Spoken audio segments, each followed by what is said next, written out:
This is the news in brief from the United Nations.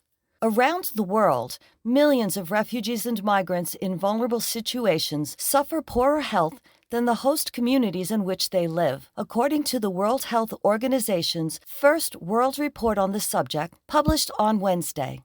1 in every 8 people on our planet is a refugee or migrant, and the numbers are growing, said WHO Chief Tedros Adhanom Ghebreyesus. In reviewing healthcare provision for the roughly 1 billion migrants worldwide, the new analysis reveals that they are not inherently less healthy than host populations.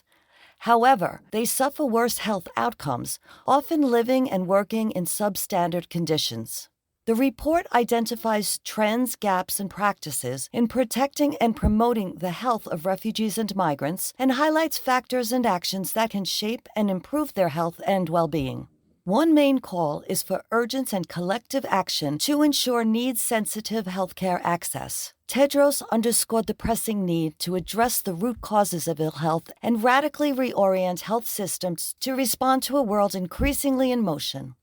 The UN Assistance Mission in Afghanistan, UNAMA, released a report on Wednesday outlining the human rights situation in the country since the Taliban takeover last August. Despite an overall significant reduction in armed violence, it revealed that terrorist attacks by ISIL extremists have killed around 700, wounded 1,406 others, and are responsible for a broad range of human rights violations. The report summarizes UNAMA's findings surrounding the protection of civilians, extrajudicial killings, torture and ill treatment, arbitrary arrest and detention, and the rights of women and girls.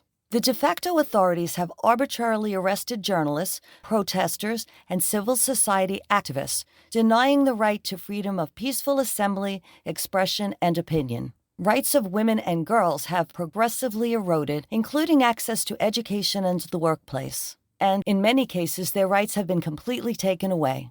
The report also makes recommendations to both the Taliban and the international community. After 20 years of armed conflict, the UN's acting special representative for Afghanistan, Markus Potzel, said that it was beyond time for all Afghans to be able to live in peace and rebuild their lives. Turning a spotlight on Africa, a high-level UN meeting on Wednesday focused attention on development issues there, with a particular focus on advancing the 2030 Agenda for Sustainable Development and the African Union Agenda 2063.